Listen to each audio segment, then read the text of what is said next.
कर सकता हूँ। मैं किसी मैनेजमेंट स्कूल का स्टूडेंट तो, लेकिन शायद ये मेरा काम करते करते डेवलप हुआ है। जब मैं गुजरात में था तो गुजरात में भी मैं आमतौर पर जो क्रिटिक्स होते हैं या ऑब्जर्वर्स होते हैं वो शुरू के तबके का देखते हैं। बहू भी जब शादी करके घर में नहीं आती है तो पहले 5, 7, 10 दिन बराबर देखा जाता है, कैसे पैर रखती, कैसे हाथ, वो स्वाभाविक रहता है, भाव है। तो मुझे लगा कि मुझे इसको एड्रेस भी करना चाहिए और मैं उस दिशा में चला। एक बड़ी इंटरेस्टिंग घटना बताता हूँ। 26 जनवरी को गुजरात में भूकंप आया, भयंकर भूकंप था। मैं उस समय पार्टी का काम करता था। अक्टूबर 7 को मुझे अचानक सीएम बनना पड़ा। सीएम शपथ लेकर के मैं सीधा भूकंपग्रस्त इलाके में चला गया। 2-3 रात में वहीं रहा। इस समय बताया था मार्च महीने तक ये हो जाएगा। मार्च में मैंने कहा सबसे पहले तुम्हारा ये मार्च वाला बजट कैलेंडर है, इसको कागज को ऐसे बाजू में रख दो और 26 जनवरी के पहले क्या करोगे। मैंने कहा दुनिया 26 जनवरी को देखने आएगी कि 1 साल में क्या किया। सारा प्रीपोन करिए, मुझे बताइए। फिर को मोबिलाइज किया और मैंने यहाँ शायद 24 जनवरी को दिल्ली में आकर के प्रेस की थी और मेरे देश को रिपोर्ट कर दिया था। और मेरा अनुमान था बहुत बड़ी मात्रा में मीडिया गुजरात पहुंचा हुआ था और वो मीडिया पहुंचा हुआ था जो चाहता ही था कि हमारी चमड़ी उधेड़ दे। मजा आप देखेंगे 24, 25, 26 जनवरी की रिपोर्ट वाहवाही के सिवा कुछ नहीं था। और उसका एक कारण ये था कि मैंने मार्च के डेड एंड को प्रीपोन कर लिया। तो मेरी टीम का उत्साह बढ़ गया कि यार देखिए सफलता काम रिकॉग्नाइज हो रहा है, तो मैं इसकी ताकत समझता हूँ। और एक 100 दिन का सरकार चलती है यार, कोई अच्छी चीज आ जाएगी तो देख लेंगे। जी सरकार मुझे चलाना है, सरकार चलती है, इसके लिए मुझे लोगों ने नहीं बिठाया है। जी मुझे देश में कुछ चीजों को चलाना है, मुझे कुछ चीजों को बदलना है और इसलिए मेरे पास तो मैंने क्या किया। 2014 में मैंने 100 दिन के लिए सोचा, 5 साल के लिए मेरे पास मैनिफेस्टो था। 2019 में मैंने ये भी देखा, साथ साथ में मैंने ग्लोबल चित्र की तरफ से थोड़ा ध्यान आकर्षित किया मेरा। 2024 में मेरी सोच थोड़ी लंबी है। मैं पिछले 5 साल से काम कर रहा हूँ 2040 से, और ये 5 साल से काम चल रहा है। देश के शायद 20 लाख से ज्यादा तो मैं कह सकता हूँ जिनसे मैंने इनपुट लिए और मैं उनके आधार पर 47 का एक विजन डॉक्यूमेंट बना। 2 पीढ़ी अफसरों की रिटायर हो चुकी होगी इस पर काम करते करते नए लोग आए हैं। अब मैंने कहा, मैंने अभी चुनाव के 1 महीने पहले, घोषित होने के 1 महीने पहले समिट की थी मेरी सभी काउंसिल की और सभी सचिवों की। फिर मैंने कहा ये 2047 जो है, अब मुझे उसको बताइए प्रायोरिटी। फिर मैंने 5 साल का बनाया मैप। फिर मैंने उनको कहा अब मुझे इसमें 100 दिन का निकालना। फिर मैं उनको बताता हूँ मेरी प्रायोरिटी 1 ये होगी, प्रायोरिटी 1B ये होगी, प्रायोरिटी 1C ये होगी, प्रायोरिटी 2 ये होगी, प्रायोरिटी 2B ये होगी। उसके आधार पर कुछ कीजिए। तो उन्होंने तैयार किया है, मेरा उनके साथ बैठना अभी बाकी है, तो तैयार है मेरा। लेकिन अब मेरे मन में काम करते करते एक नया विचार आया है जो मैं पहली बार आपके सामने बता रहा हूँ। मैं जब 100 दिन का सोच रहा था, अभी मैं 125 दिन पर सोचने लगी, मैं मजबूर हो गया हूँ और मैं हो गया हूँ। मैं देखा कि इस पूरे कैंपेन में फर्स्ट टाइम वोटर को हो, युवा पीढ़ी को, अरे मैं उनका पागलपन देख रहा हूँ। मैं उनके एस्पिरेशंस को फील कर रहा हूँ। तो मैं शायद आजकल मैं अनाउंस करने वाला हूँ कि मैं अब 125 दिन पर काम करना चाहता हूँ।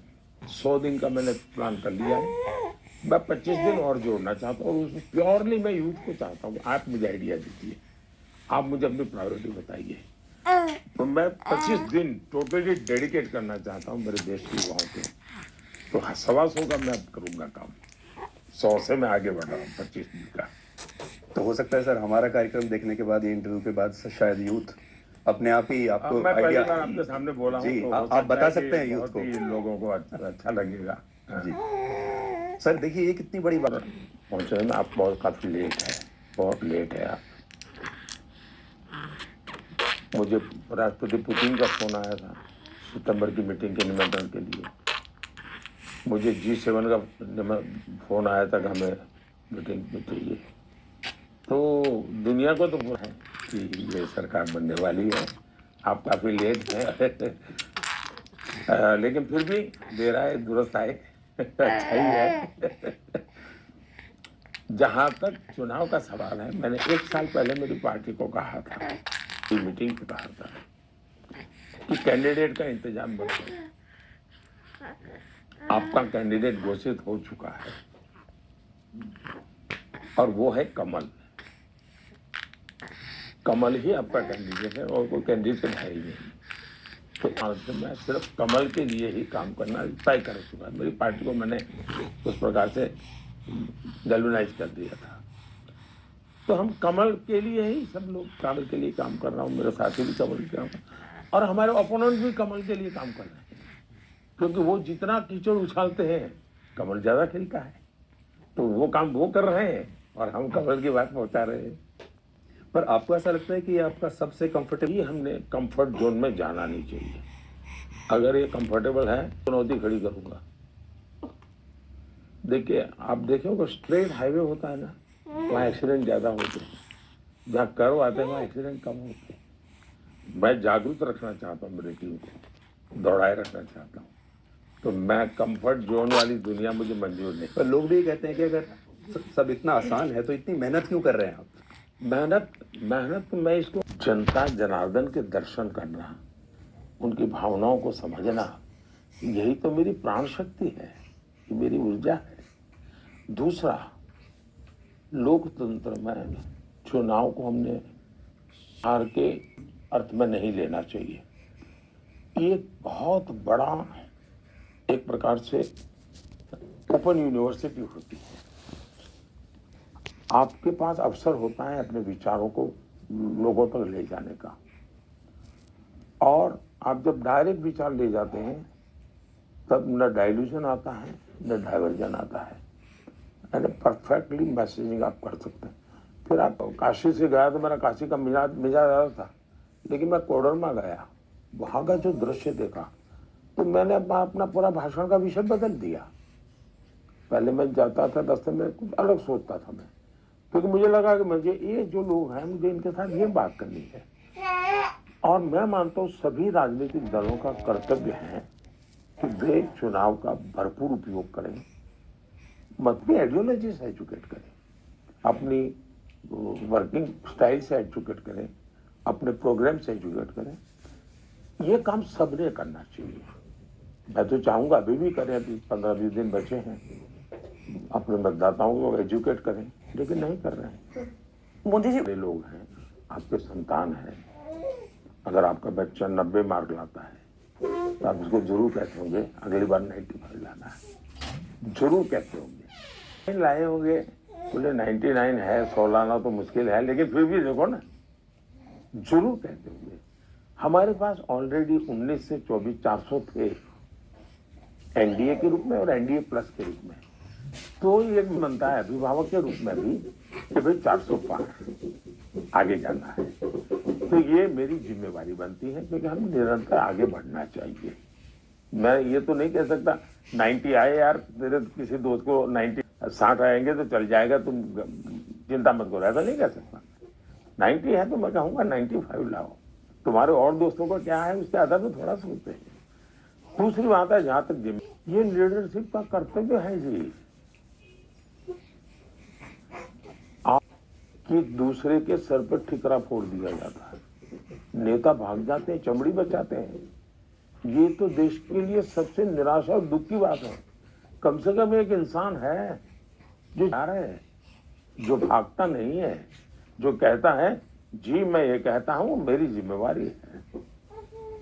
और देश में राजनीतिक जीवन में हर दल में जिम्मेवारी लेने वाले लोग होने चाहिए।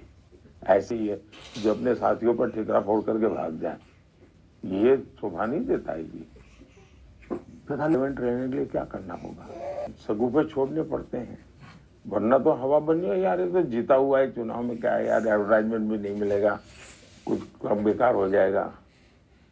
तो ये भी एक कारण। मुझे याद है मैं गुजरात में पार्टी का काम करता था, तो यानी शायद वो होगा चुनाव और 95 पहले का कोई चुनाव होगा। तो नगर पालिका के चुनाव हुए थे और नगर पालिकाओं के चुनाव में हमारे यहाँ सिंबल पे नहीं लड़ा जाता था, ज्यादातर इंडिपेंडेंट लड़ते थे लोग। लेकिन भाजपा ने शुरू किया नहीं, हम सिंबल पे लड़े, लोगों को आदत है क्योंकि जिम्मेवारी तय हो। कार्यकर्ता लड़ते थे, इंडिपेंडेंट लड़ते थे, तो हम पार्टी सिंबल पर लड़े। लेकिन स्वाभाविक से इंडिपेंडेंट ज्यादा जीते है ना। दिल्ली से जो पत्रकार आते थे फाइल लेके आते थे और चुनाव असेंबली का चुनाव था, सवाल यही से शुरू करते, अब ये भी तो असेंबली में हार गए थे, चुनाव कैसे जीतोगे, अब ये भी तो असेंबली। तो मैंने कहा यार तुम लोग कोई तो होमवर्क तो करो, दोनों ये नगर पालिका का चुनाव कैसे होता है, स्टडी तो करो। वैसा ही है ये मतदान का पॉलिटिकल पार्टी के परफॉर्मेंस वगैरह चीजों से जोड़ करके देखने के बजाय ये देखना चाहिए कि उदासीनता लोकतंत्र के लिए अच्छी नहीं है। हमारा नैरेटिव वो होना चाहिए ताकि देश के लोकतंत्र मजबूत हो। उसके बजाय हम उसमें तथ्य नहीं है, तर्क है सिर्फ। अब उन तर्कों के पीछे समय बर्बाद करके क्या करेंगे जी लोग। मैं नीचे जमीन पे जाता हूँ और मैंने कभी पहले क्लेम नहीं की है। आपने देखा होगा मेरे खिलाफ शिकायत ये है कि मैं हार जीत के क्लेम नहीं करता रहता। इस बार भी मैंने क्लेम नहीं किया था और उसमें मैंने लोग बोल रहे थे 400 पार, मैं खुद क्लेम नहीं करता था, लेकिन मुझे पता तो चलता है इसलिए। हाँ, मैं तैयारी करता हूँ 100 दिन में क्या करूंगा, 5 साल में क्या करूंगा, 2047 का काम मैं करूंगा, तो मुझे मालूम है कि जिम्मा मुझे निभाना है। लेकिन और हो सकते थे इंडिया टुडे भी, इंडिया टुडे नाम का, हाँ? दोनों से कि एक चिट्ठी लिखी है, उस चिट्ठी पर ही विद्वानों की डिबेट हो, पॉलिटिशियनों की नहीं, जो ऐसे को जानते हैं उनकी डिबेट हो। और उन्होंने सही किया गलत किया, क्योंकि मैं इसी के लिए कोई कमेंट करूं ठीक नहीं। दूसरा, इलेक्शन कमीशन ये जो इंस्टीट्यूट है करीब 50-60 सिंगल मेंबर रही है। और मजा ये है कि इलेक्शन कमीशन से जो लोग निकले वो कभी गवर्नर बने, कभी एमपी बने, कभी पार्लियामेंट का चुनाव लड़ने गए जी के सामने। मतलब उन्होंने कैसे लोगों को बिठाया था इसका उदाहरण है। उस जमाने के जो इलेक्शन कमीशन जो रिटायर्ड हुए जो बैठे हैं वे आज भी उसी पॉलिटिकल फिलोसॉफी को प्रमोट करने वाले ट्वीट करते हैं, देते हैं, आर्टिकल लिखते हैं। इसका मतलब अब जाकर के इलेक्शन कमीशन पूर्ण रूप से स्वतंत्र बना है। और मैं तक से, और मुझे पक्का विश्वास है, यदि नहीं तो कभी न कभी आप लोग करेंगे, कि भारत के इलेक्शन कमीशन की जो यात्रा है उस पर एनालिसिस हो। मेरा दूसरा कहना है, दुनिया में भारत के ब्रांडिंग के लिए जो हमारे पास अलग अलग चीजें, जैसे मैं जब दुनिया को कहता हूँ मेरे यहाँ 900 टीवी चैनल, वो टीवी चैनल मेरे साथ क्या करते हैं मेरा मुद्दा नहीं है। मैं दुनिया को बताता हूँ ये मेरा देश है, 900 टीवी चैनल। तुम सुन करके चौंक जाते, उनको कहा 900 टीवी चैनल, और मैं कहता हूँ इतनी लैंग्वेजेज में, तो परेशान हो जाता। तो मेरे लिए 900 चैनल मुझे दिन रात क्या करते हैं वो अलग विषय है, लेकिन 900 चैनल होना मेरे देश की ताकत है। तो मैं दुनिया के सामने बोले भारत का इलेक्शन कमीशन, भारत की इलेक्शन प्रोसेस ये विश्व के लिए बहुत बड़ा अजूबा है। मैं तो चाहता हूँ कि आप लोगों ने विश्व भर से अलग अलग मीडिया हाउसेस को यहाँ इनवाइट करना चाहिए। चुनाव में 2 हेलीकॉप्टर उनके लिए ले लेना कुछ गलत नहीं है। आपने अच्छा आइडिया दिया अगले बार के लिए। बस सच बताओ, इससे आपका भी एक ग्लोबल बनेगा। जैसे इस बार हमारे यहाँ कई पॉलिटिकल पार्टी के लोग आए दुनिया भर से, कुछ ऑब्जर्वर के रूप में लोग आते हैं, देखने के लिए आते हैं। सचमुच में भारत का लोकतंत्र का उत्सव और भारत के सामान्य मानवी की लोकतंत्र की समझ मांझा और कितना बड़ा इवेंट है जी, लाखों लोग लगते हैं जी, और समय सीमा, ये अद्भुत काम है जी। ये एक तो आपने आज तक हेलीकॉप्टर ताकत है। हम नैरेटिव की बात कर रहे थे सर, जैसे जब रात में लोगों को बताएं कि ये हो जाएगा, वन लीडर हो जाएगा, और हम उसी ऐसा जो भी नैरेटिव जी लेकिन ये बात एग्जाम्पल है, गोवा में यूसीसी है। मुझे बताइए, क्या गोवा के लोग एक ही प्रकार के कपड़े पहनते हैं क्या? गोवा के लोग एक ही प्रकार का खाना खाते हैं क्या?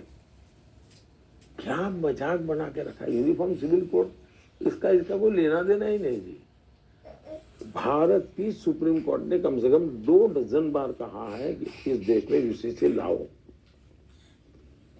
मुझे कि मैं शायद एकता यात्रा कन्याकुमारी से कश्मीर जा रहा था, और महाराष्ट्र में शायद औरंगाबाद में हमारा जो रथ का शाम का जो कार्यक्रम था, उसमें चीनी का कोई बाजार है सर, मिर्च का, एकदम से बीमार हो गए, मैंने बड़ी हालत खराब हो गई उनकी। हाँ जो हाँ हम कार्यक्रम करें उनका, तो सारा मोर्चा मुझे संभालना पड़ा। मैं तो बहुत जूनियर था, तो फिर वहाँ मैं जा रहा था, मेरा रथ स्कूल के बच्चे से पढ़ के, मैंने कहा रथ रोको तो नीचे बात करते हैं। तो मैं बच्चों के साथ बात करता, कैसा उसका वीडियो का उपलब्ध नहीं था उस जमाने में। मैंने बच्चों को कहा, भाई बताओ भाई, आपके परिवार में लोग हैं, बड़े भाई के लिए आपके माता पिता एक नियम कानून रखते हैं, दूसरे भाई के लिए दूसरा नियम कानून रखते हैं, तीसरे देश, तो आपका परिवार चलेगा ना? सब बच्चे नहीं ऐसा कैसे चल सकता है? नहीं, मैंने कहा भाई ऐसा देश तो साथ है, क्या है? साल मैंने 10 सवाल पूछे दिए, उन बच्चों ने कहा यूनिफॉर्म सिविल कोड, और ये 8वीं 9वीं के बच्चे थे। पूरे देश के महाराष्ट्र के Tier 2 Tier 3 सिटी के बच्चे समझते हैं, तो देश के नेता नहीं होते हैं।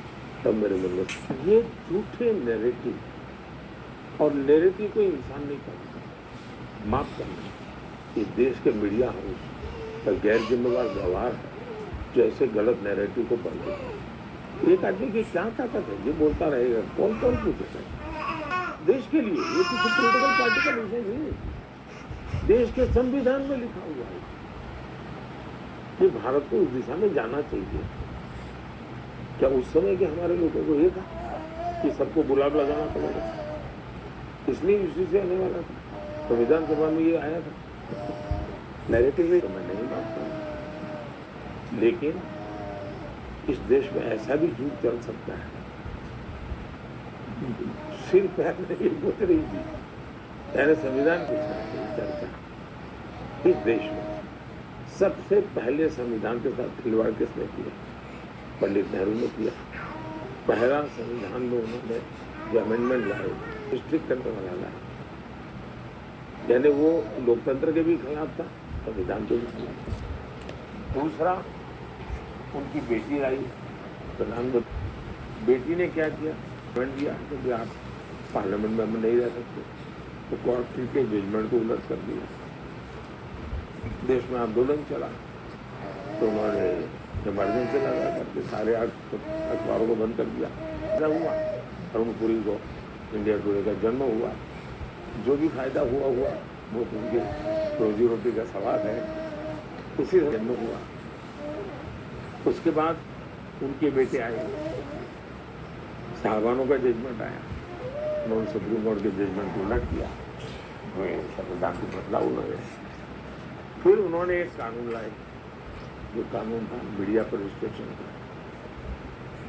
देश भर में विपक्ष थोड़ा मजबूत हुआ था, मीडिया भी वाइब्रेंट होता, सब टूट पड़े कि हम फिर से इमरजेंसी नहीं आने देंगे, डर करके मारे उनको, फिर विड्रॉ करना पड़ा।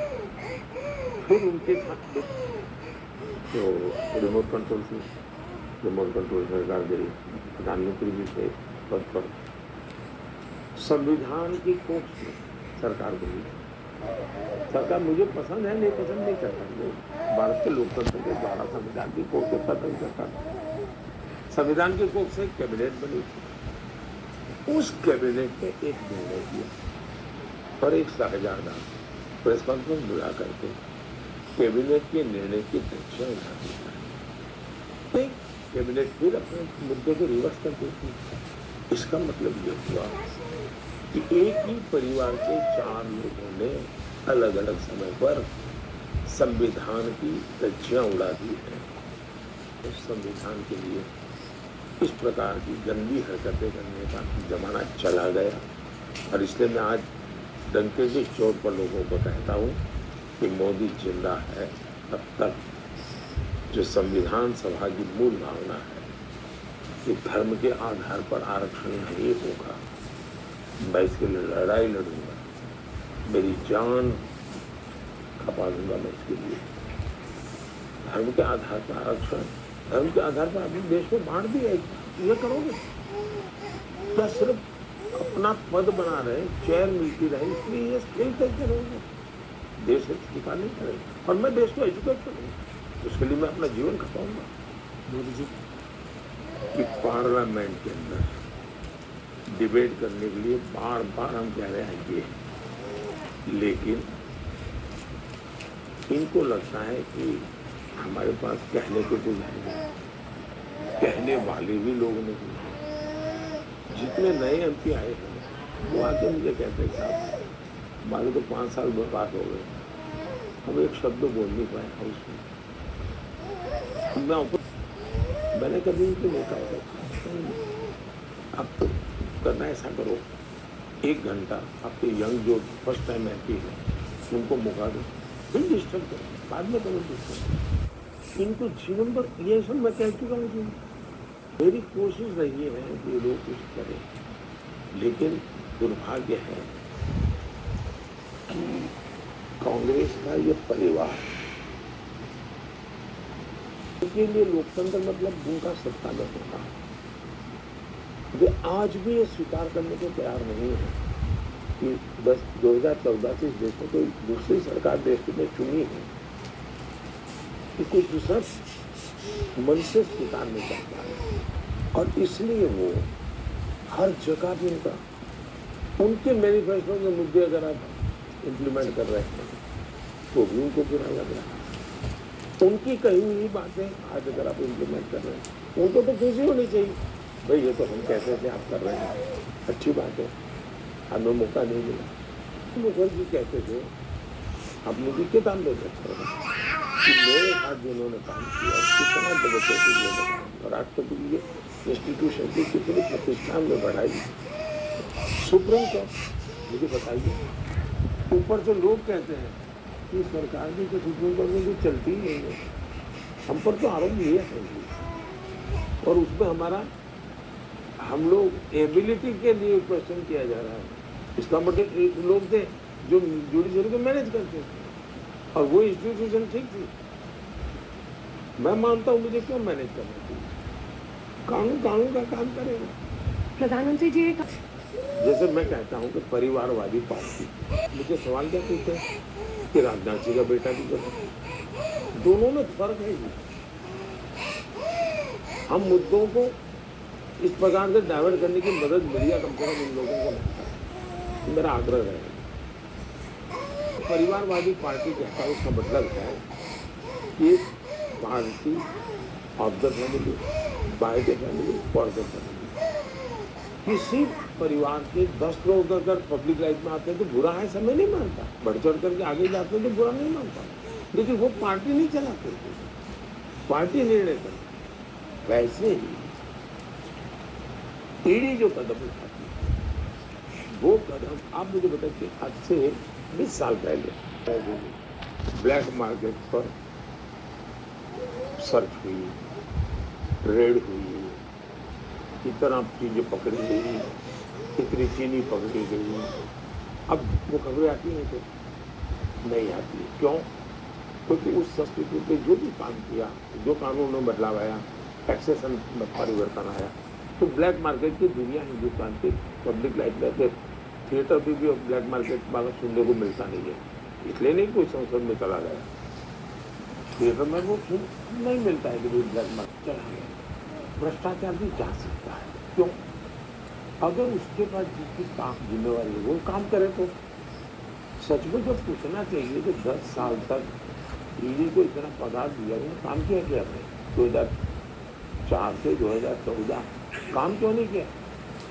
उसकी ड्यूटी है। मुझे बताइए, रेलवे का टिकट चेक है, वो टिकट चेक नहीं करेगा तो रखने की क्या जरूरत है? उसी काम के लिए है। आप अगर मीडिया में हैं, आप अगर मोदी का झंडा लेकर के भक्तिपूर्वक घूमते रहेंगे तो आपको कौन आज तक बना रखेगा? कल निकाल देगा वो। आपका काम है 10 चीजें खोज के लाइए, जो ठीक लगे उसको दुनिया के सामने ले जाइए, आपका काम है। मतलब वैसे ही जिसका काम है वो करें। आंकड़े क्या कह रहे हैं? 2004 से 14 व्यवस्था तो यही थी, कानून वही था। मैंने कानून नहीं बदला है, मैंने ईडी बनाई है। उन्होंने बिल्कुल निकम्मापन किया, कोई काम किया नहीं। सिर्फ 34 लाख रुपया, 35 लाख 34 लाख रुपया जब्त किया 10 साल में। हम तो विपक्ष में थे, किसने रोका था? मेरी सरकार ने 2200 करोड़ रुपया पकड़ा है। नोटों के ढेर आपके टीवी वालों ने दिखाए हैं। ईडी को, उस ईडी को आप कैसे बदनाम कर सकते हो? एमपी के घर से मिले आप कैसे इनकार कर सकते हो? मुझे बताइए, कहीं 10 अगर 10 की बहुत बड़ी मैं टिप पकड़ लेता हूँ तो आप तारीफ करेंगे कि नहीं? ईडी अगर पकड़ता है तो उसकी तारीफ भी उसको गुनेगार, ये क्या तरीका है? क्यों? क्योंकि वो राजनेता के पकड़ा गया। पर आप चाहते हैं कि सब पे बराबरी से हो? यही होना चाहिए। मेरी लड़ाई भ्रष्टाचार की है। देश में से भ्रष्टाचार खत्म होना चाहिए। और ये देश का बहुत लोग विराज कर रहा है। मोदी जी चुनाव 3 या 4 महीने के लिए, 5 साल राजनीति करेगी। मैंने 4 साढ़े 4 साल मिल बैठे थे, जहां भी निकल आके आकर के देश चलाना चाहिए। 6 महीने पूरी ताकत हो गई। देखिए, अब आपने देखा होगा फ्रेंडली मैच होते खेलते, लेकिन जब एक्चुअली हार जीत की लड़ाई होती है, अब हम पहले तो टेस्ट मैच होती थी, उसके पहले 3 दिन की एक फ्रेंडली मैच है, बाकी खिलाड़ी को जानते होते खेल के मतलब शब्द पैदा हुआ है। राजनीति में भी मेरा मत है 4 मुद्दों के आधार पर देश हित में हम लोगों ने चलना चाहिए। तो आप थर्ड टर्म में कमिट कर नेशन वन इलेक्शन अगर मिलता है? मेरा पहले से मेरी पार्टी का मत रहा, और ये कोई डील नहीं। आप देखिए क्या हालत है। मैं हैरान हूँ, मैं इस समय बोलूँ कि ना बोलूँ टीवी के सामने, फिर मुझे बड़ा गर्व होता है कि जब एक राज्य का चुनाव होगा और देश का प्रधानमंत्री उस राज्य में जाकर के इस मुख्यमंत्री के खिलाफ भाषण करना, देश कैसे चलेगा? अब मेरी मजबूरी है कि मुझे उस राज्य में जाकर के बोलना पड़ रहा है। अच्छा चुनाव है तो जो भी बोलना है सब लोग बोल लेंगे, उसमें से भी जो भी अमृत निकलेगा निकल करके आगे बढ़ेंगे। तो लॉजिस्टिक खर्चा के साथ मैं जब गुजरात में था तो ये इवन मनमोहन सिंह जी, उनके समय इलेक्शन कमीशन सबसे ज्यादा अफसर मेरे यहाँ से उठा के ले जाते थे ऑब्जर्वर के रूप में। 70-80 मेरे अफसर चले जाते थे, और साल में करीब 100 दिन किसी चुनाव में लगे रहते थे। तो मैं कहता हूँ मेरा राज्य इतना एक्टिव राज्य है, मैं 80 लोग चले जाते, मैं करूँगा कैसे? ये बंद करो आप, मैं ऑब्जर्वर नहीं दूंगा, तो उनके कानून ऐसा है मुझे देना पड़ता है। ये हर राज्य की मुसीबत है, इतने ऑब्जर्वर जाते हैं। अच्छा, फिर आचार संहिता 45 दिन तक सबको वैकेशन मिल जाते हैं, सब मौज करते हैं। 6-7 में देश इतना बड़ा देश डूब जाए कैसे? इतने बड़े देश में पहले भी हमारे देश में वन नेशन वन इलेक्शन नहीं था, इससे बाद आया। तो अभी ये कमीशन में भी है, कमीशन की रिपोर्ट आई है, रिपोर्ट का स्टडी कर रहे हैं, स्टडी करके उसमें एक्शनेबल पॉइंट आएंगे। हमारा एक कमिटमेंट पॉलिटिकल कमिटमेंट नहीं है, देश के लिए बहुत जरूरी है। जहां उनकी सरकार है वहां उनके मुंह पर ताला क्या लग जाता है। दूसरा, अगर सरकार का रोजगार का जिम्मा है तो जैसे भारत सरकार का है वैसे राज्य सरकार का है, वैसा स्थानीय स्वराज संस्था का, सबका जिम्मा है। मेरे इसमें तो बहुत कम जिम्मेवारी आएगी। फिर भी आप अगर वादा पूरे करने की बात है, अभी मेरे हिसाब से रोजगार के जो रिकॉर्ड आए नहीं, साइकिल कल ही पहुंचने के बाद रिपोर्ट दिया है।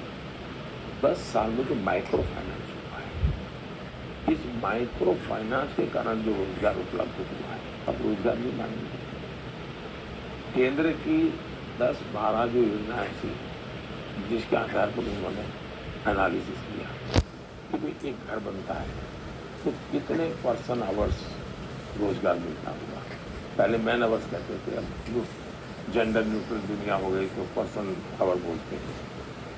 तो कहते हैं भी 5 करोड़ पर्सन ईयरली उनका हुआ है, नौकरी जनरेट हुई है। अब ये आंकड़ा बहुत बड़ा है, इसके हिसाब से देखें तो सारे। अब मुझे कोई बताए कि पहले अगर 100 किलोमीटर रोड बनता था, आज अगर 200 किलोमीटर बन जाए तो मैन पावर लगा होगा नहीं लगा, या तो पर्सन पावर लगा होगा नहीं लगा। इलेक्ट्रिफिकेशन जितना होता था आज इतना होता है। पहले इतने एयरपोर्ट थे, आज इतने एयरपोर्ट बने। 4 करोड़ गरीबों के घर बने, 11 करोड़ टॉयलेट बने। 5G दुनिया में सबसे तेज गति से वो रोल आउट हुआ, इसके लिए इंफ्रास्ट्रक्चर लगता है। ऐसा नहीं बन जाता कि 5G तो है, उसके लिए छोटी छोटी चीज़ें बनाने वाले लगते हैं। इसका मतलब कि इन सारी चीज़ों को जोड़ोगे। PLFS का आंकड़ा तो बिल्कुल हकीकत पर आधार पर 6-7 साल में 6 करोड़ नए जॉब, ये आपको ऑन रिकॉर्ड मिल रहे हैं। EPFO 10 साल में कवर होने वाले लोगों में 167% इतना बढ़ोतरी हुई है। अब इसको मानेगा नहीं मानेगा, यानी इंफ्रास्ट्रक्चर। मुद्रा लोन करीब 43 करोड़ लोन्स अलग है, कुछ लोग रिपीट हो गए। उसमें 70% वो हैं जो पहली बार रोजगार करते। अब एक आदमी किसी एक को तो रोजगार देता है, कुछ कारोबार चला हो एक को तो देता है। ये सब ऐसी हवाबाजी थोड़ी होती है। मैंने कहा हमारे देश में तो मुसीबत ये है कि रिक्रूटमेंट की प्रोसेस इतनी कठिन है कि एडवर्टाइजमेंट निकलेगा, डिपार्टमेंट मांगेगा, फाइनेंस, यानी उसकी प्रक्रिया किसी व्यक्ति तक पता चले कि नौकरी आने वाली है, उसके पहले 1 साल लग जाता है। मैंने इसको इतना छोटा कर दिया है, आज 2.5-3 महीने में फाइनल हो जाता है। यदि तुम्हारे आज नौकरी भर्ती करनी है 2.5-3 महीने में पूरा करो भर्ती। इतना सारा मैंने रिफॉर्म किया है कि रोजगार एक ऐसा विषय है कि जिसमें हाथ पैर है ही नहीं, बोले जा सकते, कुछ भी बोले जा सकते। कुछ लोग होते हैं, अब जैसे आपके पास यहाँ काम है लेकिन मन में रखा है नहीं, अब मैं तो चीफ रजिस्टर होना चाहिए, तो उसके हिसाब से बेरोजगार, क्योंकि चीफ रजिस्टर नहीं है। ये भी एक बहुत बड़ा रहता है। अब आप क्या करेंगे समझ, तो धीरे धीरे होंगे कि रातों रात एक साथ सब यहाँ आए तो सब यहाँ आएंगे, थोड़े यहाँ आएंगे वो नीचे वालों को लाएंगे, थोड़े ऊपर आएंगे वो लाएंगे, थोड़े और ऊपर आएंगे उनको लाएंगे। एक प्रोसेस होती है। और इसलिए या तो हम तय करें कि हम सब गरीब रहना चाहते हैं, हमें कोई ज़रूरत नहीं है। अगर हर एक को भाई 10 रुपये मिलेगा बस 10 रुपये गुजारा करना है। एक तो ये रास्ता है। दूसरा रास्ता है हम कोशिश करें आगे बढ़ेंगे, आज 10 आगे बढ़ेंगे, 100 बढ़ेंगे, तो परसों 500 बढ़ेंगे। आज हो रहा है। आज पहले देश में कुछ सैकड़ों थे और 1.25 लाख स्टार्ट है। प्रगति हो रही है। पहले हवाई जहाज में इतनी थी, आज 1000 नए हवाई जहाज का ऑर्डर बुक करना पड़ा है। 1000 नए आज हिंदुस्तान में सरकार के और प्राइवेट गिने तो करीब 600 या 700 हवाई जहाज है, नए 1000 हवाई जहाज। मतलब कि प्रॉस्पेरिटी बड़ी है। आज मुझे बताइए, बद्रीनाथ केदारनाथ वगैरह यात्राएं जो लोग जा रहे हैं, पैसे कहाँ से लाते हैं जी? कोई तो खर्चा कर, पैसा होगा तो खर्चा करता हूँ। वो संख्या करोड़ों में पहुंच गई है। विदेशों में लोग शादी के लिए विदेशों में जा रहे हैं। अगर 5 ही अमीर लोग होते तो इतनी शादियां विदेशों में कैसे करवाते भारत में? और इसलिए मैंने तो कहा भाई भेड़ ही नहीं दिया। कुछ प्रॉस्पेरिटी आ रही तो लोगों को लगता है यहाँ जाएंगे, उनको लगता है उसे चेन्नई देखा नहीं और कहता मुझे सिंगापुर देखा। तो ये हम लोग सुविधा तरीके से लेकिन रियलिटी मुझे कहीं मैंने बुक किया तो मेरा खर्चा हुआ, लेकिन कभी ये सोचा नहीं था इसका ये भी मीनिंग होता है। बात सब जा रही है। डेस्टिनेशन वेडिंग कश्मीर में हो रही थी। बस राहुल ने सर जो ये अमीरी गरीबी की बात की। कौन राहुल? हमारे वाले राहुल। कौन राहुल? तो सब थोड़ी फैसिलिटी बढ़ाई तो ऑफ सीजन में उनको वेडिंग का काम मिलता है। आपके वाले नहीं, दूसरे वाले राहुल की जो छवि है वो है गरीबों के ये बोझ में दबा हुआ परिवार है। नेहरू जी को गालियां पड़ती थी, बिरला टाटा की सरकार, बिरला टाटा की सरकार, पार्लियामेंट को टाटा बिरला सरकार, टाटा बिरला सरकार। नेहरू जी लगातार सुनते आए थे। अब इस परिवार के प्रॉब्लम कि जो गाली मेरे नाना को पड़ी वो मोदी को पड़नी चाहिए, तो वो सब चीज वो राफेल क्यों लाए? मुद्दा राफेल नहीं था। उनको लगता है कि राफेल कब होगा तो बोफोर्स का पाप धोएगा। इकोलॉजिकल प्रॉब्लम है। इतनी मेहनत पहले कभी नहीं की, क्यों कर रहे? उनको लगता है कि मोदी तीसरी बार हो गया तो मेरे पिताजी की कोई इज्जत नहीं रहेगी, मेरी नानी की इज्जत, दादी की इज्जत नहीं रहेगी, ये तो नेहरू के बराबर हो जाएगा। वो हर चीज उसी से कंपेरिजन करते हैं। ये सब उन्होंने कहीं से उधारी ली हुई गालियां जो। अब दूसरा बात है, मैं लाल किले पर से बोलता हूँ जी, मैं शर्माता नहीं। मैं लाल किले से बोलता हूँ, इस देश में वेल्थ क्रिएटर्स की इज्जत होनी चाहिए। मेरे देश में जो सक्षम लोग हैं, जो सामर्थ्यवान लोग हैं, इनकी प्रतिष्ठा बढ़नी चाहिए। मैं मेरे 15 अगस्त की जो होता है उसमें मैं खिलाड़ी जो अचीवर्स हैं उनको बिठाता हूँ। अगर देश अचीवर्स की पूजा नहीं, देश अचीवर्स का महात्मा ही नहीं करेगा तो मेरे देश में पीएचडी करने वाले लोग कहाँ से निकलेंगे? साइंटिस्ट कहाँ से निकलेंगे? जीवन क्षेत्र में अचीवर्स की इज्जत होनी चाहिए। अगर कल आज तक ग्लोबल चैनल बनता है, सबसे पहला हूँ साहब ताली बजाऊंगा। मुझे मालूम है आज क्या जुनून करता है, लेकिन मैं उसकी ताली बजाऊंगा क्योंकि मेरे देश के आज तक। मुझे तो दुख है जी कि CNN, BBC आज़ादी के 75 साल हुए, मेरी एक ग्लोबल चैनल अल जजीरा रातों रात चैनल बन जाए। अब कोई कहेगा तुम तो अरुण पुरी बड़े धनपति की मदद कर रहे हो। मैं धनपति की मदद नहीं कर रहा हूँ। मेरे देश का गर्व है। मेरे देश की मल्टीनेशनल कंपनियां क्यों नहीं होनी चाहिए भाई? दुनिया में मेरे देश की कंपनियों की दुकानें क्यों नहीं होनी चाहिए? दुनिया के लोग रोजगार के लिए मेरे देश शर्माते क्या है वो भाई? हाँ, बेईमानी की है तो फांसी पर लटका दो, गलत तरीके से दिया तो फांसी पर लटका दो। मेरे देश में वेल्थ क्रिएटर की इज्जत करूंगा। मेरे देश के उज्जवल भविष्य के लिए जितना मैं पूज्य भाव से मेरे श्रमिक के पसीने की चिंता करता हूँ, उतने ही भाज्य भाव से मैं पूंजीपति के पैसों का भी महत्व। बहुत बड़ी बात। मेरे पूंजीपति का पैसा हो, मैनेजमेंट करने वालों का दिमाग हो, परिश्रम करने वाले का पसीना हो, ये तीनों को एक परिवार के रूप में मैं देखता हूँ, तब जाकर के विकास होगा। तो ये तो अच्छा होगा। आज तक के लोगों के इसके बहाने दर्शकों को भी मदद मिलेगी। मैंने दो प्रकार के दर्शक,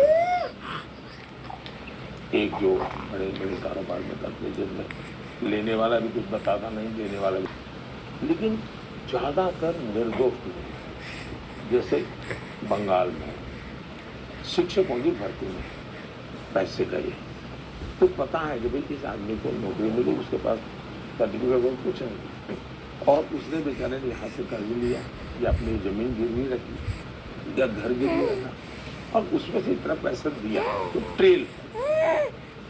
तो अभी हमने काफी पैसे जब्त किए हैं। टोटल प्रॉपर्टी को हमने 1.25 लाख करोड़ की जब्त की है, बहुत बड़ी अमाउंट। 1.25 लाख करोड़। 1.25 लाख करोड़। तो मैं इस पैसों को जैसे केरल में एक ऐसा रिकॉर्ड चला, ये ईमानदारी का टेका लेकर के तुमने कोऑपरेटिव नहीं किया। कोऑपरेटिव में गरीबों के पैसे, ज्यादातर नौकरी पेशे वालों के पैसे, अब आदमी बेटा पढ़ा, ऐसे कैसे लोग होते हैं। इन्होंने क्या किया, इन पैसों को अपने निजी बिजनेस पार्टनरशिप के नाम पर बांट दिया और हजारों करोड़ का घपला उन्होंने किया है बैंकों में, कोऑपरेटिव बैंकों में। आपके लिए जैसे वो पे करके तो आप लोग डरते हैं, लेकिन इस पर काम कर सकते हैं साहब। अब उसमें ट्रेल है कि पहला, अब हम प्रॉपर्टी जब्त कर गए। मैं चाहता हूँ मैं उस प्रॉपर्टी से कैश है, कैश से, और जो संपत्ति है उसको वो पैसे मैं कैसे लौटाऊँ। अब तक मैं 17,000 करोड़ रुपए लौटा चुका हूँ, 17,000 करोड़ रुपीज, तो जिसका ट्रेल मिला। अब लालू जी ने रेलवे में साहब गरीब लोगों को जॉब देने के बदले में जमीन लिखवा ली है, तो ट्रेल मिल रहा है। अब वो बेचारा डर के मारे एफिडेविट देने को तैयार नहीं है कि ये इसकी जमीन गई, इस तारीख को गई, इस तारीख को नौकरी मिली। अब हमने जब्त किया है, हम उसका ऑप्शन करके उस गरीब को जमीन में सोच रहा। तो मैं दिमाग काफी लगा रहा हूँ इसमें, क्योंकि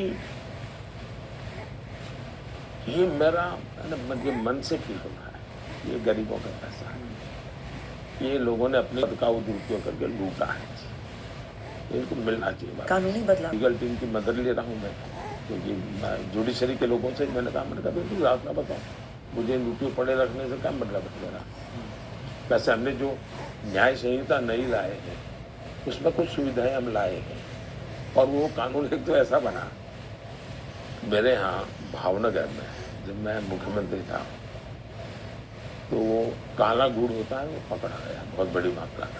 तो काला गुड़ मतलब शराब, गैर कानूनी शराब बनाने के उपयोग होगा। अब पुलिस थाने में रखा, बारिश आई, भीग गया, तो मच्छर मक्खी इतना ढेर हो गया, उस रास्ते से भी हो गया। अब कानून ये कहता है इसको आप डिस्पोज नहीं कर सकते, तो तब से चाहिए उसमें सारे सॉल्यूशन हम लाए। सर आपने पूरी तरह सांप्रदायिक एजेंडा पर चले और मैंने उसको एक्सपोज किया, मैंने उसकी धज्जियां उड़ाई, मैंने उसको आरोप लगाए। तो जो मूल बात थी उसको उनकी इकोसिस्टम हटा देती है, और आप लोग भी इस इकोसिस्टम के इतने प्रेशर में जीते हैं, आप भी फिर उसमें हाथ में लगाते हैं, फिर आप मेरी बात को लेकर के चलाते हैं, तो आपको लगता है मैं मुसलमान हुआ। बात ये नहीं है जी, मुद्दा ये है कि उन्होंने अपने मैनिफेस्टो में लिखा है कि अब वो कॉन्ट्रैक्ट सिस्टम में भी माइनॉरिटी को लाएंगे, ठेका माइनॉरिटी को दिया जाएगा। अगर मैं उस ठेके का विरोध करते हुए पद्धति का विरोध करता हूँ, वो मैं सेकुलरिज्म कर रहा हूँ। लेकिन चूंकि मुझे उसमें माइनॉरिटी शब्द बोलना पड़ता है, चूंकि मुझे शब्द बोलना पड़ता है, छूट पड़ता है, तो आप मीनिंग निकालते हैं कि मैं कुछ हमला उन पर कर रहा हूँ। मैं उन पर हमला नहीं कर रहा हूँ, मैं उन पर कर रहा हूँ जो पॉलिटिकल पार्टियां हैं, जो भारत के सेकुलरिज्म की धज्जियां उड़ा रही है, इवेंट का पॉलिटिक्स कर रही है, देश के संविधान की भावनाओं को नष्ट कर रही है। और मेरे पास सबूत है कि मैं नहीं करता हूँ। क्यों? मैं कहता हूँ 100% सेचुरेशन। अगर मान लीजिए एक गांव में 700 लोग रहते हैं, फलानी स्कीम के 100 लाभार्थी हैं, यानी हकदार हैं, तो मेरा होता है उन 100 को मिलना चाहिए। फिर इस जाति का उस जाति का नहीं, हाँ हो सकता है किसी को सोमवार को मिलेगा, किसी को बुधवार को मिलेगा, किसी को जनवरी को मिलेगा, किसी को जुलाई में मिलेगा, लेकिन हकदार जितने हैं सबको मिलना चाहिए। तो गवर्नेंस में डिस्क्रिमिनेशन नहीं होना चाहिए, सेकुलरिज्म होना चाहिए। आज पूरी डिबेट देखिए, हमारी तरफ से हमने न कहीं हिंदू मुसलमान किया है। उनके मैनिफेस्टो को समझाने के लोगों को हम समझा रहे हैं कि ऐसा है। अब उसमें हम संकोच नहीं करते। हम संकोच होकर के फिर मुसलमान बोलेंगे तो पता नहीं हम पर थप्पा लग जाएगा, न बोले।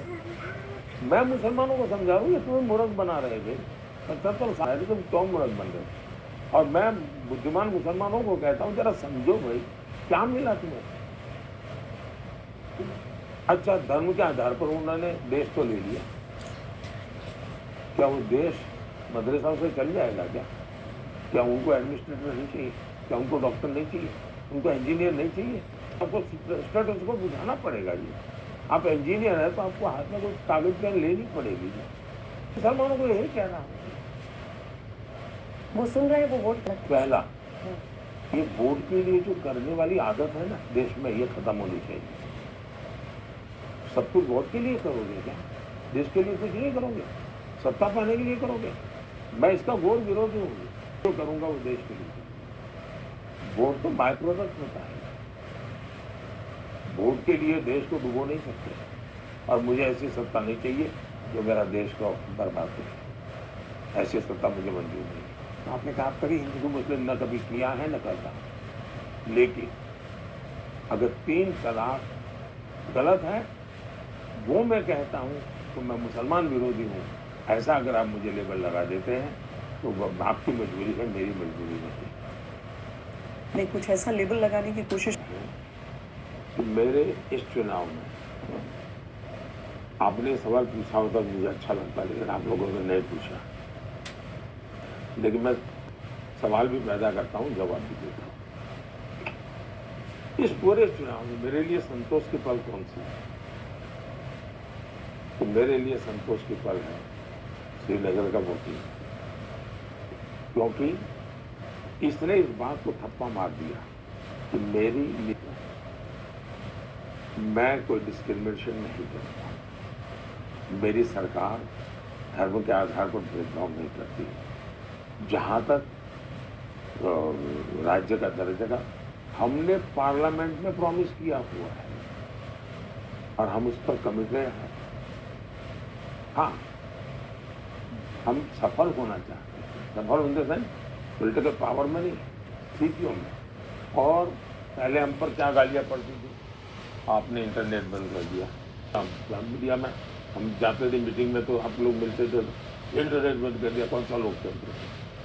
गालियां खाई, लेकिन मैंने कश्मीर का भला नहीं किया।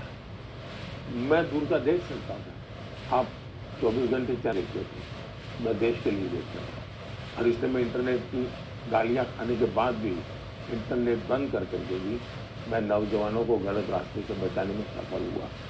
दूसरा मेरा संतोष है, अब 10 साल का समय लगा लीजिए, 2004 से 2016 कितनी माताओं ने अपने बच्चे खोए। 2014 से 24 कितनी माताओं के लाल बने। जीवन में इससे बड़ा संतोष क्या होता है? और इसलिए राज्य भी हमारा अपना कमिटमेंट है। प्रक्रिया हम सफलता के लिए जो भी रास्ता होगा वो करेंगे। मैं चाहूँगा कि मैं गेहूं की फसल करूं, लेकिन सही से करूंगा तो मुझे गेहूं मिलेंगे। सही सीजन में नहीं करूंगा तो मेरा बीज भी बर्बाद हो जाएगा। प्रधानमंत्री जी मेरे साथ फौज में थे, बचपन से ही हम कश्मीर जाते रहे, हर गर्मी सर्दी की छुट्टी में। इस बार मैं जब चुनाव कवर करने गया तो मैंने देखा बारामूला, अनंतनाग ऐसी जगहों पे प्रचार चल रहा था। लोग जुड़ रहे थे लोकतंत्र के उत्सव में, जहाँ पर पहले सेना की गाड़ी जब निकलती थी लोग ऊपर देखते थे खिड़की से कहीं गोली न चले। वहाँ नेता खुले में प्रचार कर रहे हैं। रात 10 बजे तक लाल चौक खुला है, दुकानें खुली हुई शॉपिंग करें। इसके बाद आप कश्मीर में क्या देखते हैं? What's next for Kashmir after? पहले मीडिया स्वीकार करें कि मैं जब आपके सामने बैठा हूँ तो मैं आपको नहीं कह रहा, मैं पूरी आपकी फ्रेटर्निटी को कह रहा हूँ। मैं अभी कुछ दिन पहले मेरा एक कार्यक्रम था जम्मू कश्मीर में, शायद 40 साल के बाद इतनी बड़ी रैली हुई। कमेंट क्या होती है? सरकारी आदमी ला करके बैठा गया। आप देश का भला करना चाहते हैं, नहीं करना चाहते। उनके मुंह पर ताले लग जाएंगे जब कल 40% करीब कोई वोटिंग की नहीं। और उन्होंने कहा मेरी इच्छा है कि चुनाव एक फेस्टिवल होना चाहिए। चुनाव ये जाकर के एक मन कलर निकल डाल जाए, ऐसा नहीं, शुद्ध फेस्टिवल। मैं देख रहा था श्रीनगर में फेस्टिवल का मूड, लोग मुफ्त चाय पिला रहे थे, लोग तालियां बजा रहे थे, लोग गाने गा रहे थे। यह ना सच में मुझे बड़ा, मेरे लिए खुशी का दिन था। प्रधानमंत्री जी, आप कभी हुए जहाँ हम बैठे हैं, लेकिन ये भी हकीकत है कि पंजाब में आपकी लोकप्रियता बाकी देश में जितनी है उससे थोड़ी कम है, और सिख समुदाय में कई लोग आपको थोड़ी शक की निगाह से देखते हैं। आप हाल में कानपुर गए, आप पटना गए, वहाँ पर आपने गुरुद्वारे में माथा टेका। क्या आपको लगता है ये जो दूरी है या परसीव्ड गैप है, आपकी कोशिश, आपकी सोच, आपकी नीयत और वो समुदाय आपको जिस तरीके से देखता है उसमें, वो जो गैप है उसको आप कम करने में कामयाब हुए? एग्जैक्टली मैं आपके पास जानकारी क्या है मैं नहीं जानता हूँ। आप चुनाव के हिसाब से देखते हैं वो तो मेरे पास कोई जवाब, मैं उसे बाहर चला जा चुका हूँ। अच्छा होगा कि आपके कोई पंजाबी चैनल हो या आपके पंजाबी लोग हो तो एनालिसिस करें कि देश के सिख समाज के मूलभूत मुद्दे क्या रहे हैं और किस सरकार ने उन मुद्दों को कैसे अटेंड किया है, और फिर लिस्ट निकालिए बाहर मुझे। अब हो सकता है मैं उन तक नहीं पहुंच पाया, वरना मैं तो पंजाब में काम कर चुका हूँ, मैं सालों तक पंजाब में रहा हूँ, और इमरजेंसी में मैं सिक्की के वेश में रहता था, अंडरग्राउंड था, मैं सरदार के वेश में रहता था, और मुझे सहज थे। दिल्ली में रहता था तो भी मैं कभी कभी लंगर खाने जाता था, इसलिए नहीं कि मुफ्त का मिलता है, मुझे एक श्रद्धा दी, श्रद्धा से जाता हूँ। मैं आज भी मानता हूँ सिख समाज ने बहुत बड़ा योगदान किया है देश में, बहुत बड़ा योगदान किया। आज भी वो जहाँ भी है, ये दुर्भाग्य है कि पंजाब में फैल गया है, वरना वे एक प्रकार से डिसिप्लिन लाइफ वाले, हम गर्व करें ऐसा समाज है। मुझे वो स्वीकारते हैं नहीं स्वीकारते हैं वो तो उसके लिए तो मैं क्या कह सकता हूँ। मोदी जी, महिलाओं की बात करें, आपने G20 में मैंने एक काम देखा होगा, इवन पश्चिम के देशों के लोग जो बहुत फॉरवर्ड कंट्री गए ना, उनके सामने भी ये बहुत तुलनात्मक रूप से सोचने लगे। जब मैं कहता हूँ मेरे यहाँ प्रेग्नेंट वीमेन के लिए 26 हफ्ते की छुट्टी है, तो ऐसे देखने मुझे 26 हाँ बड़े से उनके गले में हमारे यहाँ एक परसेप्शन बना दिया गया है कि भारत में महिलाएं ने घरेलू है। रियलिटी ये नहीं, आप भारत का एग्रीकल्चर सेक्टर देख लीजिए, मैं आज एग्रीकल्चर सेक्टर में 60% कॉन्ट्रीब्यूशन वीमेन का, इकोनॉमिकल एक्टिविटी करती है वीमेन, लेकिन अब हमारे देश की छवि नहीं बनी, सही बात पहुंची नहीं लोगों को। आज भी दुनिया में जो commercial flight pilot 15% pilot women Bharat की हैं। अब ये कोई एक रात नहीं बनी होगी, इसलिए ये कहना कि भारत की महिलाओं के साथ ये हो रहा है, तो ये जिस प्रकार की फेमिनिस्ट एक जिस प्रकार की सोच बनी है उसके हम शिकार हो चुके हैं। लेकिन मैं मानता हूँ हमने 2 स्टेप आगे जाना चाहिए। कैसे? एक तो हमें साइकोलॉजिकल बैरियर तोड़ने की जरूरत है। मेरे साथ इजिप्ट के राष्ट्रपति बैठे थे, बोले पश्चिम वाले विमेन एम्पावरमेंट, बोले मैं तो यहाँ विमेन एम्पावरमेंट ही देख रहा हूँ, वो परेड चल रही है। ये इजिप्ट के राष्ट्रपति ने मेरे से कहा, बोले ये विमेन एम्पावरमेंट होता है, विमेन एम्पावरमेंट मुझे दिखा रहे थे। दूसरी बात है कि भाई G20 में मैं विषय लाया विमेन लेड डेवलपमेंट, एक बहुत बड़ा साइकोलॉजिकल परिवर्तन चाहिए। हमारे यहाँ महिलाएं काम करें तो वो क्या करते हैं, आपने देखा हो इस बार मार्क किया नहीं मालूम नहीं मुझे, मेरी पार्टी की सभी पब्लिक रैली उसको स्टेज पर कंडक्ट महिलाएं कर रही, आप लोगों ने मार नहीं किया, यानी ये योजना का हिस्सा है, अचानक नहीं है। वरना उनका क्या काम क्या रहता था, एक डिश लेकर के आना, उसमें गुलदस्ता है तो कोई पुरुष आएगा, गुलदस्ता उठाएगा और देगा। ये बड़ा बदलाव है। ये मुझे पसंद नहीं है जी, मुझे पसंद नहीं है। आज मेरे सभाओं को कंडक्ट करती हुई महिला कार्यकर्ता, ये मेरा निर्णय है, मेरी पार्टी का निर्णय है, विमेन लेड डेवलपमेंट की दिशा में जाता हूँ। दूसरा, मैंने गांव की महिलाओं को पहले क्या, सेल्फ हेल्प ग्रुप मतलब क्या, पापड़ बना दो, बड़ी बना दो, बेच दो, थोड़ा सा साबुन बना दो या अगरबत्ती बना दो। I want to break through. मैंने उनको ड्रोन पायलट बनाया। मुझे मेरी उन महिलाओं से बातें हुई, मैंने कहा मैं तो भी साइकिल भी, लेकिन आज पूरा गांव मुझे ड्रोन पायलट के रूप में जानता है। Drone pilot. मैं गुजरात में था तो मैंने तय किया, भाई सरकार है तो क्या, मतलब पुलिस वाला आया तो सरकार आई, ये impression. I want to change this psychology. तो मैंने आंगनवाड़ी और आशा वर्कर देखे, उनको मैंने कहा यूनिफॉर्म सरकार देगी, इसलिए नहीं कि मुझे वोट दिएगा। और मेरा सूचना दी, मैंने फैशन डिजाइनर को बुलाया, मैंने कहा एयर होस्टेस से मुझे अच्छे कपड़े चाहिए, और ये आंगनवाड़ी वर्कर के लिए एयर होस्टेस से अच्छे कपड़े। और मैंने किया, और फिर मैंने क्या किया, जब भी मुख्यमंत्री या कोई भी मिनिस्टर जाएगा तो जो क्यों रहती है रिसीव करने, उसमें आंगनवाड़ी ऐसा वर्कर रहने चाहिए। साहब सब में कर, गांव की स्थिति ये बन गई कि आंगनवाड़ी के आशा वर्कर खड़े हैं, मतलब सरकार खड़ी। पूरा यानी एक यानी मेरा कमिटमेंट है जी, जो आप बहुत सी चीजें मैं कर। आप मेरे यहाँ डेयरी का काम देखिए, मैंने डेयरी में तय किया, मैं गुजरात में था, इसका जो पैसा है बल्कि पुरुष को नहीं जाएगा, विमेन का अकाउंट करेगा, उसके अकाउंट में क्या जाएगा, और डेली 2-2 हजार करोड़ रुपए डिलीवरी होता है, डेली 2-2 हजार करोड़ रुपया, और महिलाओं के खाते में जाता है।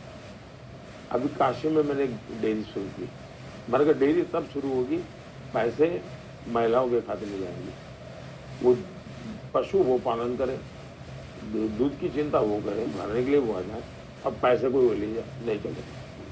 मैंने जब भूकंप के घर बनाए गुजरात, तो सरकार ने जो घर बनाए वो मैंने महिलाओं के नाम पर ही मिलेंगे, तो उसके नाम पर नहीं मिलेंगे। और यहाँ में आया जो 4 करोड़ घर बनाए, मैंने कहा पहला हक महिला का रहेगा। फिर मैंने एक नियम किया कि जो स्कूल में बच्चा दाखिल होता है तो पिता का नाम लिखे, नहीं माता के भी लिखा जाएगा। ये बदल किए हैं, अगर नाम भी होता है स्कूल में बच्चे के साथ, तो पिता का नाम नहीं होता है।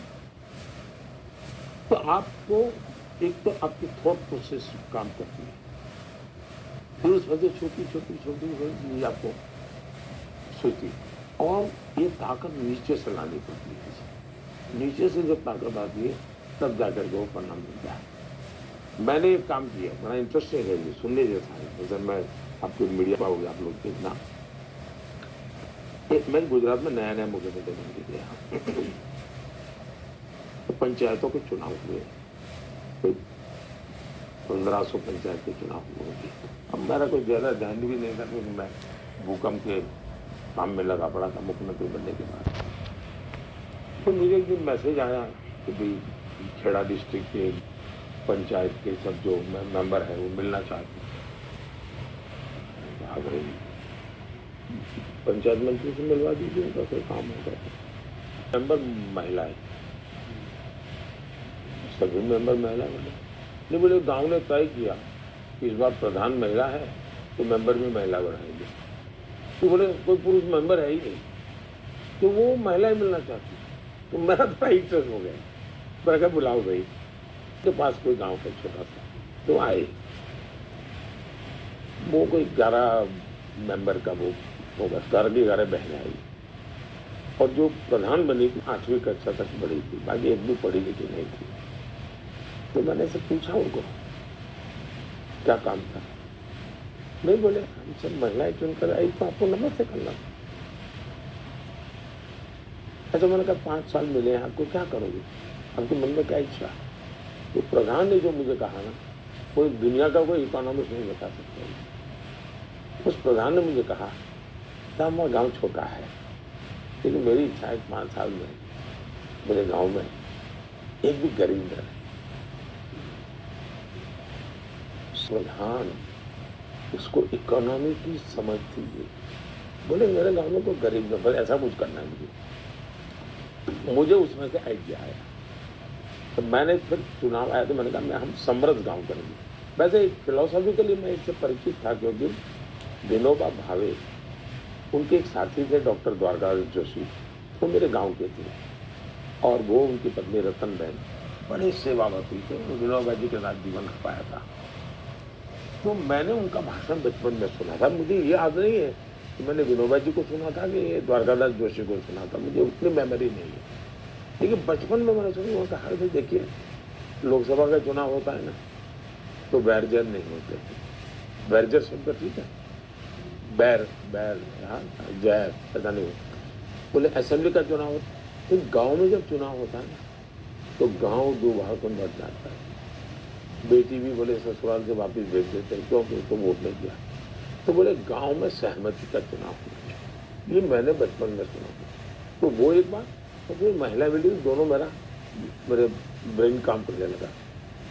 तो मैंने एक स्कीम बनाई, समरस गांव। जो गांव सर्वसहमति से चुनाव करेगा उस गांव को मैं 5 लाख रुपया एक्स्ट्रा दूंगा विकास के लिए, कि मेरा प्रिंटिंग विंटिंग सब खर्चा खत्म हो जाता था।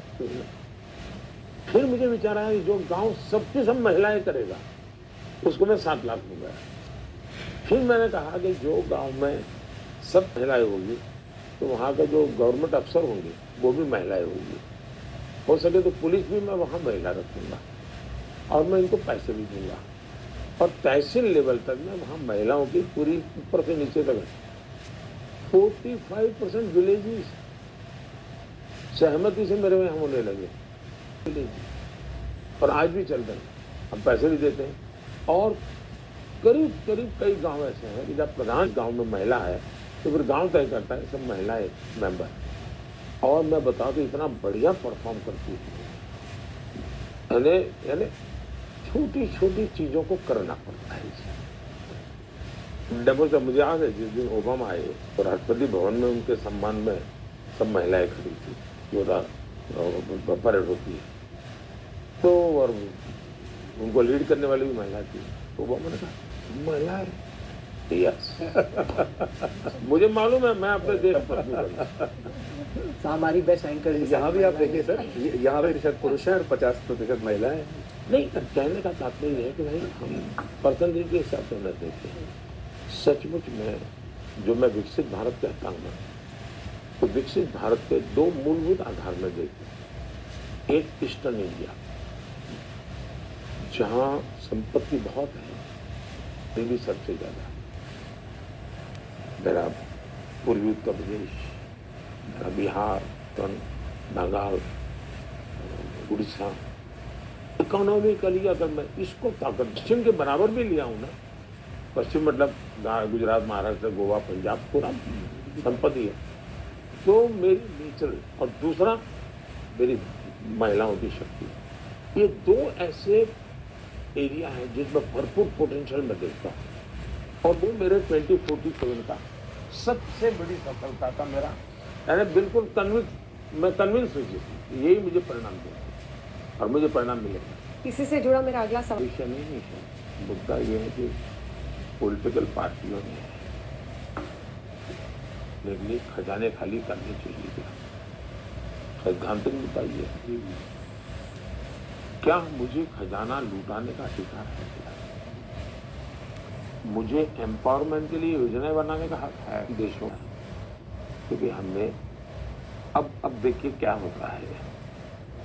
आप एक शहर में मेट्रो बनाते हैं, उसी शहर में चुनाव जीतने के लिए कहते हैं कि हम महिलाओं को बस में फ्री ले जाएंगे, मतलब आपके मेट्रो के 50% पैसेंजर आपने ले लिए, तो मेट्रो वायबल नहीं होगी। अब भविष्य में मेट्रो बनेगी नहीं, चिंता ये समझ कोई इस रूप में कोई चिंता चर्चा नहीं कर। अब हम पॉलिटिकल तू मैं में चले जाते हैं, मुझे वो नहीं करता। मैं तो कॉन्क्रीट बात कर, आप बस में इसके कारण क्या हुआ, एक तो ट्रैफिक को भी प्रॉब्लम किया, एनवायरनमेंट को भी प्रॉब्लम किया, आपने मुफ्त तक आकर दिया, और इधर मेट्रो हमने खोला। अब वो मेट्रो कैसे आगे बढ़ेगी, देश कैसे आगे बढ़ेगा? देश की राजनीति से हमारा नैरेटिव ये था इतने दूर, हम उससे इतने दूर, यानी हम इक्वल डिस्टेंस मेंटेन करते हैं। एक हमारा डिप्लोमेटिक भाषा में चलता था, नथिंग टू डू। मेरी भाषा लेके हम कितने निकट हैं। तो दुनिया में कंपटीशन शुरू हुई क्योंकि निकट कैसे जाए इसके, पहले दूर रहने की कंपटीशन बदल गया, तो सब लोग निकट आने की स्पर्धा चल रही है। अब देखिए, कल मेरा ईरान में निर्णय हुआ है, एग्रीमेंट हुआ है, वो हिंदुस्तान के अखबारों की हेडलाइन न्यूज है, टीवी मीडिया की 24 घंटे की है। और मेरा मिनिस्टर कल चाबहार थे, ईरान में थे, चाबहार पोर्ट का मेरा फाइनल एग्रीमेंट बहुत बड़ा काम है, सेंट्रल एशिया से जुड़ा हुआ मेरा इकोनॉमी का बहुत बड़ा काम हुआ है। लेकिन पता नहीं अब बस हेड टेबल क्या होता है जी, सारी लड़ाइयों के बीच में मेरा चाबहार हो जाता है। तो मेरे पहली मजबूरी, दूसरा किसी तीसरे के आधार पर हम अपने निर्णय नहीं करेंगे, हम निर्णय हमारे लिए करेंगे। फलाने को बुरा लगेगा तो इससे बात करूंगा तो क्या होगा, जी नहीं, मैं सबसे बात करूंगा। राष्ट्रपति पुतिन मेरी अगर भरपूर तारीफ करते हैं, इसका मतलब ये नहीं कि मैं राष्ट्रपति पुतिन को मिलकर के कह नहीं सकता हूँ कि this is not the time for the war, तो वो भी मुझे सम्मान करेंगे। कम से कम एक ऐसा मित्र है कि मुझे साफ बताता है ये सही है गलत है। यूक्रेन को भी मुझ पर इतना ही भरोसा है, भारत पर, मुझ पर मोदी व्यक्ति नहीं है, भारत पर भरोसा, कुछ तो भी ये सही बता, और आज तक हमने सही किया जी। मैंने अभी गाजा में रमजान का महीना था, तो मेरा स्पेशल एनवॉय को मैंने इजराइल भेजा। इजराइल के प्रधानमंत्री राष्ट्रपति सबसे मिलना था, मतलब समझाइए इनको कि कम से कम रमजान में गाजा में बमबार्डिंग हमले न करें, और उन्होंने पालन करने का भरपूर प्रयास किया। आखिर में 2-3 दिन लड़ाई हो गई, लेकिन स्पेशल एनवॉय भेजा था। यहाँ तो आप मुझे मुसलमानों के लिए करके घेर लेते हैं, लेकिन मोदी गाजा में रमजान के महीने में अब मैं इसकी पब्लिसिटी नहीं करता हूँ, क्योंकि कईयों ने प्रयास किया होगा, परिणाम सही मिला, लेकिन मैंने, देश भारत ने भी किया। तो इवन मेरा आज भी पैलेस्टाइन के साथ उतना ही निकट नाता है जितना। मैं इजराइल गया, हमारे यहाँ फैशन क्या थी, इजराइल जाओ, पैलेस्टाइन जाओ, सेकुलरिज्म करके वापस आओ, अगर नथिंग टू डू। मैं इजराइल जाऊँगा, वापस आऊँगा, मुझे ढोंग करने की जरूरत नहीं। इजराइल गया ना, मैं पैलेस्टाइन जाऊँगा तो स्टैंड अलोन मेरी विजिट होगी। पैलेस्टाइन भी गया, मजा देखिए, जब मैं पैलेस्टाइन गया तो मुझे यहाँ से विषय आ गया, हेलीकॉप्टर ले जाएंगे वहाँ, ये ले जाएंगे। तो जॉर्डन के राष्ट्रपति जी को पता चला कि मैं जॉर्डन से होकर के जाने वाला पैलेस्टाइन। अब वो मोहम्मद साहब के सीधे वारिस है, जॉर्डन के जो प्राइम मिनिस्टर हैं वो उनके सीधे वारिस है, मोहम्मद साहब के माने। उन्होंने कहा, मोदी जी आप ऐसे नहीं जा सकता, मेरे गेस्ट है, मेरे ही हेलीकॉप्टर में आप जाएंगे, मेरे घर खाना खा के जाएंगे। मैं उनके घर गया, खाना वाना खाया, बैठे हम उनके हेलीकॉप्टर। लेकिन हेलीकॉप्टर जॉर्डन का, डेस्टिनेशन पैलेस्टाइन, और मुझे एस्कॉर्ट कर रहे थे इजराइल के फ्लाइट। देख, मगर दुनिया में अब 3, लेकिन मोदी के लिए आसमान में सब साफ। मैं मानता हूँ ये सब तब होता है जब आपके इरादे नेक हो, आपके प्रति विश्वास हो, और चोरी छुपी नहीं। अमेरिका को मैं कह करके बताता हूँ, है ना, मुझे पूछ करके नहीं करना होता। मैं रशिया से, मेरे देश को सस्ते में पेट्रोल चाहिए, मैं लूँगा, मेरे लिए जरूरी है, मैं करूँगा, पता नहीं, और मैं अपने टर्म्स पे मेरे देश को चलाता हूँ। उस दुनिया में जिए हैं, पले बड़े हैं, तो आपके पास हर चीज़ के उदाहरण वही है। मैं, आप मुझे एक अलग केस समझिए, क्योंकि जितनी चीजें आप देखते हैं मैं उससे परे हूँ, माफ करना मुझे कहना पड़ रहा है। और इसलिए मेरे जीवन में कोई चीज ये मोदी यहाँ बैठा है या मोदी लीडर बना है, नो, भारत बना है। मैं शायद निमित्त हूँ और मैं इसे बहुत विरक्त, मैं अलिप्त हूँ। तो प्रयोग संन्यास वगैरह में मैं विरक्त इंसान हूँ। मेरा कोई लेना देना नहीं। प्रधानमंत्री जी, मुश्किल शब्द आपका नहीं है। एक इकोसिस्टम ने आप लोगों को डरा करके रखा हुआ है और आप लोग बुज़दिल की तरह डर हो, उनके एजेंडा सेट के लिए सवाल लेके घूम रहे हो। आपको बुरा देकर मैं सच कहता हूँ, आप सब लोगों में जी रहे हो। और मैं मानता हूँ, मैं भी जाता आता हूँ तो भी पत्रकारों को कम से कम उनके हाल तबीयत वगैरह तो पूछता हूँ। मैं सीरियस नेचर के सवाल जवाब नहीं करता हूँ, तो पूछता हूँ। मुझे ऐसा लगता है उनके दिलों में कुछ और पड़ा हुआ है, उनके अनुभव कुछ और है। देखिए, एक इकोसिस्टम में ऐसे सवाल बना करके खड़े कर दिए, तब तक पत्रकार नहीं है आप, तब तक न्यूट्रल नहीं है जब तक ये पूछे नहीं।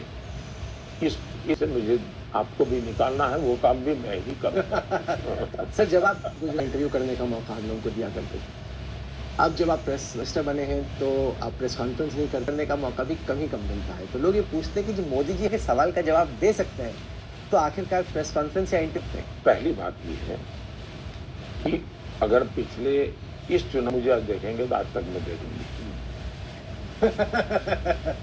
मैक्सिमम जवाब मैंने दिया। तीसरा इंटरव्यू अभी है, 3 दिन में तीसरा। तो मैंने तो कभी मना नहीं किया। दूसरा ये है, ज़्यादातर हमारे यहाँ मीडिया का उपयोग ये हुआ है, ज़्यादातर एक कल्चर बन गया है कि कुछ भी मत करो, उनको संभाल लो और अपनी बात बता दो, देश में चल जाएगी। मुझे उस रास्ते पर नहीं जाना है, मुझे मेहनत करनी है, मुझे गरीब के घर तक जाना है। मैं भी विज्ञान भवन में फीते काट के फोटो निकलवा सकता हूँ, मैं वो नहीं करता हूँ। मैं चुनाव के लिए झारखंड के एक छोटे से डिस्ट्रिक्ट में जाके काम करता हूँ। मैं एक नए वर्क कल्चर को लाया, उस कल्चर को सही प्रस्तुत करें, न लगे तो न करें। दूसरी बात है, मैं जवाबदेह हूँ पार्लियामेंट को, बस सब सवाल का जवाब देने के लिए तैयार हूँ। मैं तीसरी बात कहता हूँ कि मीडिया आज वो नहीं है जो पहले था। पहले मैं आज था, लेकिन अब दर्शक को मालूम है मैं राहुल से बात कर रहा हूँ। कौन राहुल? उसने परसों ये ट्वीट किया था, मतलब विज्ञापन में लिखता है, मतलब ये तो वो वही बात करेगा। तो आज media as such separate entity रही नहीं है। आप भी अनेक लोगों की तरह अपने व्यू लोग जान चुके हैं, तो वो स्थिति आपकी बनी नहीं है। पहले मीडिया फेसलेस था, उसका कोई मीडिया में कौन लिखता है, लिखने वाले के विचार क्या है, कोई लेना देना है, लोग मानते थे एक एनालिसिस। आज वो स्थिति नहीं है। तीसरी बात है, पहले कम्युनिकेशन का एक ही सोर्स था, मीडिया के बिना कर आप जा ही नहीं सकते थे। आज आखिरकार तो आपको जनता को बात करनी है, तो कम्युनिकेशन के 2 वे हैं। आज जनता भी बिना मीडिया अपनी आवाज बता सकती है, जिसको जवाब देना है बिना मीडिया अपनी बात बता सकता है। तीसरा, मैं जब गुजरात में था तो मेरी पब्लिक मीटिंग में मैं पूछता था, ऐसे करके देखता था, अरे फिर मैं पूछता, क्यों भाई ऐसा कार्यक्रम बनाया है, झंडे वाला नहीं दिखता? अरे भाई 2-3 काले झंडे वाले रखो, तो कल अखबार में छपेगा कि मोदी जी यहाँ आए थे, 10 लोगों ने काला झंडा दिखाया, तो कम से कम बोलेगा कि मोदी जी आए थे। काले झंडे बिना मेरा सभा का कौन पूछेगा? तो मैं 10 साल ऐसे भाषण दिए, डेली मेरा कार्यक्रम था। एक दिन मेरा एक गांव के लोग मिलने आए, मेरा मुझे अभिनंदन करने आए, तो बोले हमारे गांव में अब 24 घंटे बिजली थी, आपको अभिनंदन। मेरे यहाँ मंगल को किसी को भी एंट्री थी, मेरे यहाँ गुजरात में बड़ी स्थिति थी, तो मैंने कहा 24 घंटे बिजली में नहीं हो सकता। नहीं, बोले साहब हो गए। मैं कहा तुम झूठ बोल रहे हो, 24 घंटे बिजली हो ही नहीं सकती। बोले साहब, मैंने कहा मैंने तो किसी अखबार में पढ़ा नहीं। तो तुम्हारे यहाँ 24 घंटे हो गए, न रेडियो पे आए, न टीवी पे आए, न अखबार में आए। झूठ नहीं बोले साहब, रेडियो वाले अखबार वाले नहीं बताएंगे 24 घंटे हो गए हैं, मिठाई खाते हैं। तो साहब ऐसे जिया आप पे कटाक्ष और याद रहेगी। प्रधानमंत्री जी, अपनी विरासत आप कैसे पीछे छोड़ना चाहते हैं? एक बार किसी ने पूछा था सर, यूके में पूछा था, मैं हैरान हूँ जी, जो इंसान देश के लिए जी रहा वो खुद के लिए क्यों सोचेगा। तो मानता हूँ मुझे इतिहास में कोई याद करे, इस पर पाएंगे कोई याद करे तो मेरे कश्मीर में 40% के करीब 40 साल के बाद मतदान हुआ, तो लोकतंत्र का उत्सव मनाओ। कोई माने G20 में हिंदुस्तान का डंका, उसको याद करो। कोई याद करे कि आज विश्व के अंदर मेरा भारत तीसरी इकोनॉमी में ले जा रहा है, उसको याद करे। मोदी का क्या लेना, तो मेरे जैसे तो सैकड़ों लोग आने जाएंगे। प्रधानमंत्री नरेंद्र